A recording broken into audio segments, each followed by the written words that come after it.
రామకృష్ణ పరమహంస గురించి ఒక కథ మనకు ప్రచారంలో ఉంటుంది. ఒక తల్లి తన కొడుకును ఆయన వద్దకు తీసుకువచ్చి, స్వామి, వీడు బెల్లం చాలా తినేస్తున్నాడు, అలా తినడం తప్పు అని మీరు చెప్పాలి, మీరు చెబితే వింటాడు అని అందట.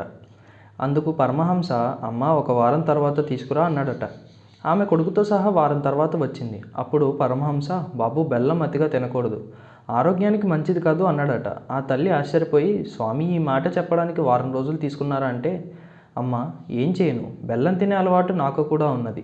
వాడికి బుద్ధి చెప్పాలంటే నేను ముందు ఆ అలవాటు మానుకోవాలి కదా, అందుకే ఈ వారం రోజుల్లో అలవాటు పూర్తిగా మానుకొని నీ కొడుక్కి చెప్పాను అన్నాడట. ఈ సిద్ధాంతం నిజమే కదా. దాని ప్రకారం చూసినప్పుడు వైఎస్ఆర్ కాంగ్రెస్ పార్టీ తమ అధికార ప్రతినిధి యాంకర్ శ్యామల మీద వేటు వేస్తుందేమో అనిపిస్తోంది.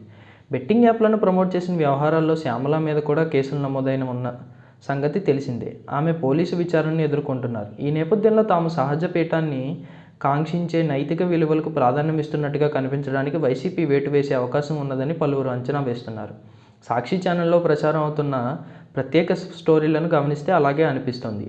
చీటింగ్ స్టార్స్ ఉన్నారు జాగ్రత్త పేరుతో సాక్షి ఛానల్ ఒక ప్రత్యేక కార్యక్రమాన్ని రూపొందించింది. సమాజం పట్ల మీకు బాధ్యత లేదా అని వారిని నిందిస్తూ ప్రత్యేక కార్యక్రమాన్ని రూపొందించారు.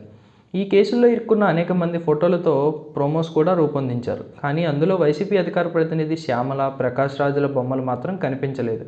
రానా, హీరో విజయ్ దేవరకొండ, మంచులక్ష్మి సహా అందరి ఫోటోలను కలిపి చీటింగ్ యాప్స్ ప్రమోట్ చేసినందుకు నిందిస్తూ ప్రోమో తయారైంది. వారి గురించి తీవ్రమైన వ్యాఖ్యలు చేశారు.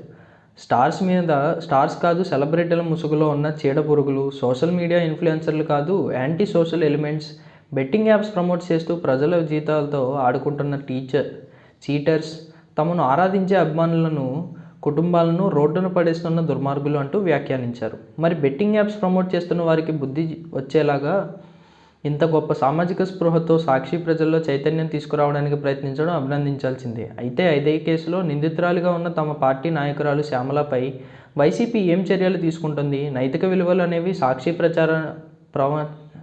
సాక్షి ప్రవచించడానికి ఒక రకంగా, వైసీపీ ఆచరించడానికి మరొక రకంగా ఉంటాయా అనే అనుమానాలు ప్రజల్లో కలుగుతున్నాయి.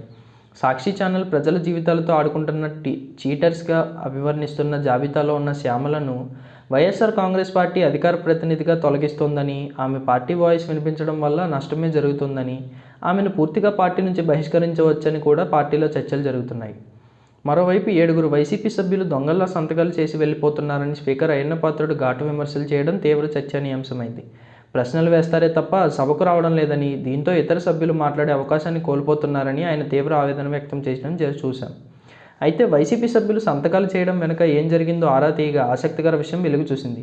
వివిధ అంశాలపై ప్రభుత్వాన్ని ప్రశ్నించాలంటే తప్పనిసరిగా రిజిస్టర్లో సంతకాలు చేయాలని అసెంబ్లీ అధికారులు వైసీపీ సభ్యులకు సూచించారు.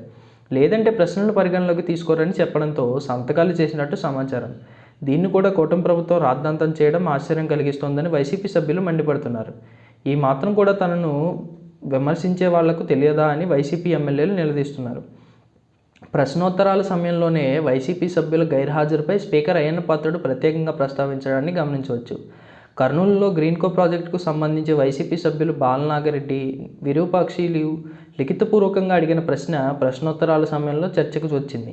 అప్పుడే స్పీకర్ ఘాటు విమర్శలు చేశారు. వైసీపీ సభ్యులు రాతమూలకంగా ప్రశ్నలను సభకు తప్పిస్తున్నారే తప్ప సభకు రావడం లేదని స్పీకర్ అన్నారు. దీనివల్ల ఈ సమావేశాల్లో 25 ప్రశ్నలకు సమాధానం లభించలేదన్నారు.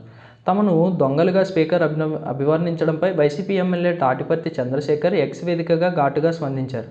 మేమేమీ గోడలు దూకి అర్ధరాత్రులు, అపరాత్రుల్లో సంతకం పెట్టలేదు. మా నియోజకవర్గ సమస్యలను ప్రశ్నల రూపకంగా సభ ముందుకు తీసుకొచ్చే క్రమంలో అసెంబ్లీ సిబ్బంది సూచన మేరకు సంతకాలు పెట్టాం, కానీ దొంగలుగా కాదు అని ఆయన తేల్చి చెప్పారు.